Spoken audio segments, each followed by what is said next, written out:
Chapitre 6. Le jour suivant commença de la même manière que le premier.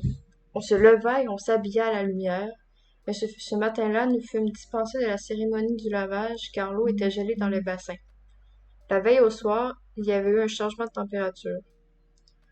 Au vent du nord-est soufflant tout- Un vent du nord-est soufflant toute la nuit à travers les crevasses de nos fenêtres nous avait fait frissonner dans nos lits et avait glacé l'eau. Avant que l'heure et demie destinée à la prière et à la lecture de la Bible fût écoulée, je me sentis presque morte de froid. Le déjeuner arriva enfin. Ma part me sembla bien petite, j'en aurais volontiers accepté le double. Ce jour-là, je fus enrôlée dans la 4e classe et on me donna des devoirs à faire. Jusque-là, je n'avais été que spectatrice à Lowood. J'allais devenir actrice. Comme j'étais peu habituée à apprendre par cœur, les leçons me semblèrent d'abord longues et difficiles. Le passage continuel d'une étude à l'autre m'embrouillait, ainsi ce fut une vraie joie pour moi lorsque vers 3 heures de l'après-midi, mademoiselle Smith me remit avec une bande de mousseline longue de 2 mètres, un dé et des aiguilles. Elle m'envoya dans un coin de la chambre et m'ordonna d'ourler cette bande. Presque tout le monde cousait à cette heure, excepté toutefois quelques élèves qui lisaient tout haut, groupés autour de la chaise de mademoiselle Scatcherd. La classe était silencieuse, de sorte qu'il était facile d'entendre le sujet de la leçon, de remarquer la manière dont chaque enfant s'en tirait et d'écouter les reproches ou les louanges adressées par la maîtresse. On lisait l'histoire d'Angleterre. Parmi les lectrices se trouvait la jeune fille que j'avais rencontrée sous la galerie. Au commencement de la leçon, elle était sur les premiers rangs, mais pour quelques erreurs de prononciation ou pour ne s'être point arrêtée quand elle le devait, elle fut renvoyée au fond de la pièce. Mademoiselle Scatcherd continua jusque dans cette place obscure à la rendre l'objet de ses incessantes observations. Elle se tournait continuellement vers elle pour lui dire Burns, car dans cette pension de charité, on appelait les enfants par leur nom de famille, comme cela se pratique dans les écoles de garçons. Burns, vous tenez votre pied de côté, remettez-le droit immédiatement. Burns, vous plissez votre menton de la manière la plus déplaisante, cessez tout de suite. Burns, je vous ai dit de tenir la tête droite. Je ne veux pas vous voir devant moi dans une telle attitude. Lorsque le chapitre eut été lu 2 fois, on ferma les livres et l'interrogation commença. La leçon comprenait une partie du règne de Charles Ier. Il y avait plusieurs questions sur le tonnage, l'impôt et le droit payé par les bateaux. La plupart des élèves étaient incapables de répondre, mais toute la difficulté était immédiatement résolue dès qu'elle arrivait à mademoiselle Burns. Elle semblait avoir retenu toute la leçon et elle avait une réponse prête pour chaque question. Je m'attendais à voir mademoiselle Scatcherd louer son attention. Je l'entendis au contraire s'écrier tout à coup « Petite malpropre, vous n'avez pas nettoyé vos ongles ce matin. » L'enfant ne répondit rien. Je m'étonnai de son silence. Pourquoi, pensai-je, n'explique-t-elle pas qu'elle n'a pu laver ni ses ongles ni sa figure parce que l'eau était gelée? Mais à ce moment, mon attention fut détournée de ce sujet par mademoiselle Smith qui me pria de lui tenir un écheveau de fil. Pendant qu'elle le dévidait, elle me parlait de temps en temps, me demandant si j'avais déjà été en pension, si je savais marquer, coudre, tricoter, jusqu'à ce qu'elle eût achevé. Je ne pus donc pas continuer à examiner la conduite de mademoiselle Scatcherd. Quand je retournai à ma place, elle venait de donner un ordre dont je ne saisis pas bien l'importance. Mais je vis Burns quitter immédiatement la salle, se diriger vers une petite chambre où l'on serrait les livres, et revenir au bout d'une minute portant dans ses mains un paquet de verges liées ensemble. Elle présenta avec respect ce fatal instrument à mademoiselle Scatcherd, puis alors elle détacha son sarrau tranquillement et sans en avoir reçu l'ordre. La maîtresse la frappa rudement sur les épaules. « Oh non! Oh my God! Okay. » Pas une larme ne s'échappa des yeux de la jeune fille. J'avais cessé de coudre, car à ce spectacle mes doigts s'étaient mis à trembler, une colère impuissante s'est emparée de moi. Quant à Burns, pas un trait de sa figure pensive ne s'altéra, son expression resta la même. Petit endurci, s'écria mademoiselle Scatcherd. Rien ne peut-il donc vous corriger de votre désordre? Reportez ces verges. Burns obéit. Je la regardais furtivement au moment où elle sortait de la chambre. Elle remettait son mouchoir dans sa poche. Une larme brillait sur ses joues amaigries. La récréation du soir était l'heure la plus agréable de toute la journée. Le pain et le café donnés à 5 heures, sans apaiser la faim, ranimaient pourtant la vitalité. La longue contrainte cessait. La salle d'étude était plus chaude que le matin. On laissait le feu brûler activement pour supplier la chandelle qui n'arrivait qu'un peu plus tard. La pâle lueur du foyer, le tumulte permis, le bruit confus de toutes les voix, tout enfin éveillé en nous une douce sensation de liberté. Le soir de ce jour où j'avais vu Mademoiselle Scatcherd battre son élève, je me promenais comme d'ordinaire au milieu des tables et des groupes joyeux, sans une seule compagne, et je ne me trouvant pourtant point isolée. Quand je passais devant les fenêtres, je relevais de temps en temps les rideaux et je regardais au dehors. La neige tombait épaisse, il s'en était déjà amoncelé contre le mur. Approchant mon oreille de la fenêtre, je pus distinguer, malgré le bruit intérieur, le triste mugissement du vent. Il est probable que si j'avais quitté une maison aimée, des parents bons pour moi, à cette heure, j'aurais vivement regretté la séparation. Le vent aurait navré mon cœur, cet obscur chaos aurait troublé mon âme, mais dans la situation où j'étais, je ne trouvais dans toutes ces choses qu'une étrange excitation. Insouciante et fiévreuse, je souhaitais que le vent mugît plus fort, que la faible lueur qui m'environnait se changeât en obscurité, que le bruit confus devint une immense clameur. Sautant par-dessus les bancs, rampant sur les tables, j'arrivais jusqu'au foyer et je m'agenouillais devant la garde-feu. Ici, je trouvais Burns absorbée et silencieuse. Étrangère à ce qui se passait dans la salle, elle reportait toute son attention sur un livre qu'elle lisait à la clarté des flammes. Est-ce encore à cela? Demandai-je en me plaçant derrière elle. Oui, me répondit-elle, je l'ai tout à l'heure fini. Au bout de 5 minutes, elle ferma en effet le livre. J'en fus bien aise. Maintenant, pensai-je, elle voudra peut-être bien causer un peu avec moi. Je m'assis près d'elle sur le plancher. Quel est votre autre nom que Burns? Demandai-je. Hélène. Venez-vous de loin? Je viens d'un pays tout au nord, près de l'Écosse. Y retournerez-vous? Je l'espère, mais personne n'est sûr de l'avenir. Vous devez désirer de quitter Lowood. Non. Pourquoi le désirerais-je? J'ai été envoyé à Lowood pour mon instruction. À quoi me servirait de m'en aller avant de l'avoir achevé? Mais mademoiselle Scatcherd est si cruelle pour vous. Cruelle, pas la moindre du monde. Elle est sévère, elle déteste mes défauts. Si j'étais à votre place, je la détesterais bien elle-même, je lui résisterais. Si elle me frappait avec des verres, je les lui arracherais des mains. Je les lui briserais à la figure.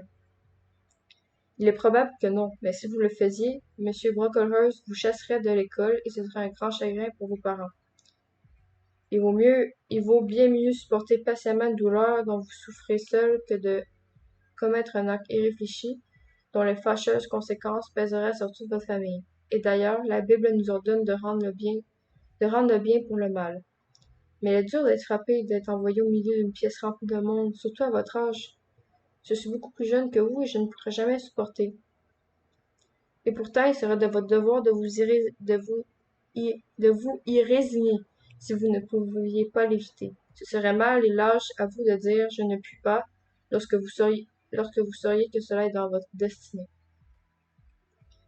Je l'écoutais avec étonnement.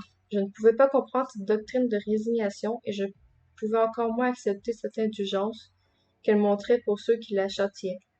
Je sentais qu'Hélène Burns considérait toute chose à la lumière d'une flamme invisible pour moi. Je pensais qu'elle pouvait bien avoir raison et moi tort, mais je ne me sentais pas disposée à approfondir cette matière. Vous dites que vous avez des défauts, Hélène. Quels sont-ils? Vous me semblez bonne. Alors apprenez de moi à ne pas juger d'après l'apparence. Comme l'a dit mademoiselle Scatcherd, je suis très négligente. Je mets rarement les choses en ordre et je ne les y laisse jamais. J'oublie les règles établies. Je lis quand je devrais apprendre mes leçons. Je n'ai aucune méthode, je dis quelquefois comme vous ce que je ne puis supporter d'être soumise à un règlement. Tout cela est très irritant pour mademoiselle Scatcherd, qui est naturellement propre et exacte. Et intraitable et cruelle, ajoutai-je. Mais Hélène ne voulut pas approuver cette addition, elle demeura silencieuse. Mademoiselle Temple est-elle aussi sévère que mademoiselle Scatcherd?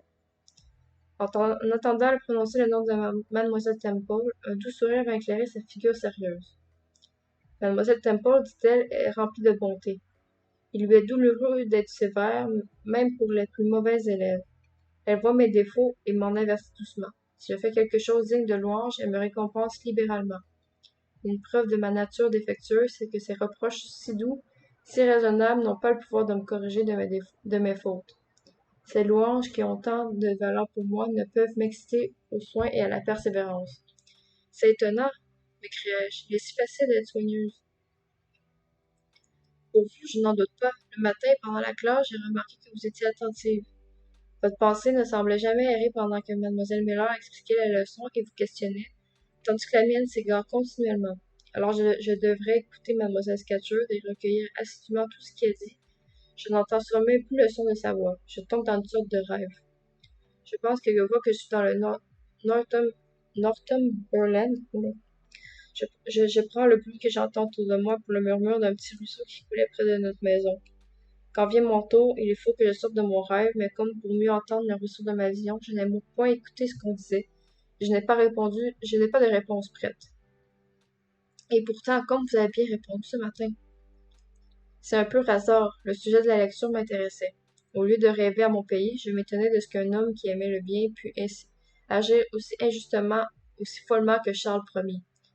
Je pensais qu'il était triste, avec cette intégrité et cette conscience, de ne rien admettre en dehors de l'autorité. S'il eût seulement été capable de voir en avant, de comprendre où tendait l'esprit du siècle. Et pourtant je l'aime, je le respecte, ce pauvre roi assassiné. Ses ennemis furent plus coupables que lui, ils versèrent un sang auquel il n'avait pas le droit de toucher. Comment osèrent-ils le frapper?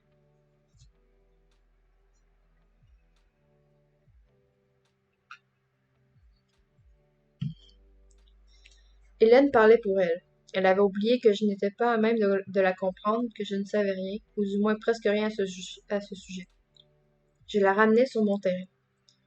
Et quand mademoiselle Temple vous donne des leçons, votre pensée continue-t-elle à errer? Non, certainement, c'est rare du moins. Mademoiselle Temple a presque toujours à me dire quelque chose de plus nouveau que mes propres réflexions. Son langage me semble doux, et ce qu'elle m'apprend est justement ce que je désirais savoir. Alors avec mademoiselle Temple, vous êtes bonne?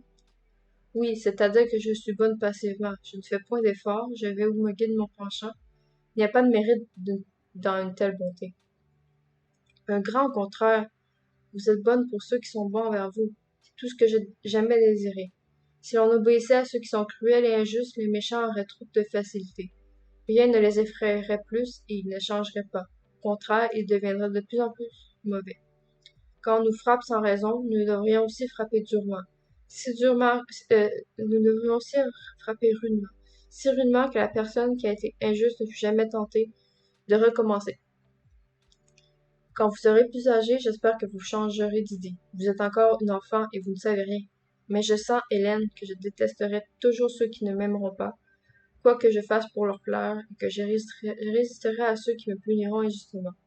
C'est tout aussi naturel que de chérir ceux qui me montreront de l'affection, et d'accepter un châtiment si je le reconnais mérité. Les païens et les tribus sauvages proclament cette doctrine, mais les chrétiens et les nations civilisées la désavouent. Comment? Je ne comprends pas. Ce n'est pas la violence qui dompte la haine, ni la vengeance qui guérit l'injure. Qu'est-ce donc alors? Lisez le Nouveau Testament, écoutez ce que dit le Christ, et voyez ce qu'il fait. Que sa parole devienne votre règle et sa conduite votre exemple. Et que dit-il? Il dit, aimez vos ennemis, bénissez ceux qui vous maudissent, et faites du bien à ceux qui vous haïssent et vous traitent avec mépris. Alors il me faudrait aimer Madame Reed? Je ne le puis pas. Il faudrait bénir son fils John. C'est impossible. À son tour, Hélène me demanda de m'expliquer. Je commençai à ma manière le récit de mes souffrances et de mes ressentiments. Quand j'étais excitée, je devenais sauvage et amère. Je parlais comme je sentais, sans réserve, sans pitié. Élève m'écouta patiemment jusqu'à la fin. Je m'attendais à quelques remarques, mais elle resta muette. Eh bien, m'écriai-je, Madame Reed n'est-elle pas une femme dure et sans cœur? Sans doute. Elle a manqué de bonté envers vous parce qu'elle n'aimait pas votre caractère, de même que mademoiselle Scatcherd n'aime pas le mien. Mais comme vous vous rappelez exactement toutes ces paroles, toutes ces actions, quelle profonde impression son injustice sembla avoir faite sur votre cœur. Aucun mauvais traitement n'a laissé en moi une trace aussi profonde. Ne seriez-vous pas plus heureuse si vous essayiez d'oublier cette sévérité, ainsi que les émotions passionnées qu'elle a excitées en vous? La vie me semble trop courte pour la passer à nourrir la haine ou à inscrire les torts des autres. Ne sommes-nous pas tous chargés de fautes en ce monde? Le temps viendra bientôt, je l'espère, où nous nous dépouillerons de nos enveloppes corruptibles. Alors l'avilissement et le péché nous quitteront en même temps que notre incommode prison de chair. Alors il ne restera plus que l'étincelle de l'esprit, le principe impalpable de la vie pure, comme lorsqu'il sortit des mains du Créateur pour animer la créature. Il retournera d'où il vient, peut-être se communiquera-t-il à quelques esprits plus grands que l'homme. Peut-être traversera-t-il des degrés de gloire, peut-être enfin le pâle rayon de l'âme humaine se transformera-t-il en la brillante lumière des âmes des séraphins. Mais ce qui est certain, c'est que ce principe ne peut pas dégénérer et ne peut pas être allié à l'esprit du mal. Non, je ne puis le croire, ma foi est tout autre. Personne ne me l'a enseigné et j'en parle rarement, mais elle est ma joie et je m'y attache. Je ne fais pas de l'espérance le privilège de quelques-uns. Je l'étends sur tous. Je considère l'éternité comme un repos, comme une demeure lumineuse, non pas comme un abîme et un lieu de terreur. Avec cette foi, je ne puis confondre le criminel et son crime. Je pardonne sincèrement au premier et j'abhorre le second. Le désir de la vengeance n'a pas accablé mon cœur, le vice ne me dégoûte pas assez pour m'éloigner du coupable, et l'injustice ne me fait pas perdre tout courage. Je vis calme, les yeux tournés vers la fin de mon existence. Voilà, ça c'est un monologue.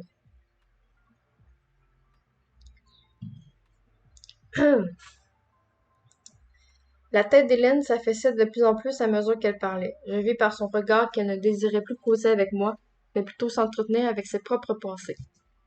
Cependant, on ne lui laissait pas beaucoup de temps pour la méditation. Une monitrice, arrivée presque au même moment où nous finissions notre entretien, s'écria avec un fort accent de Cumberland.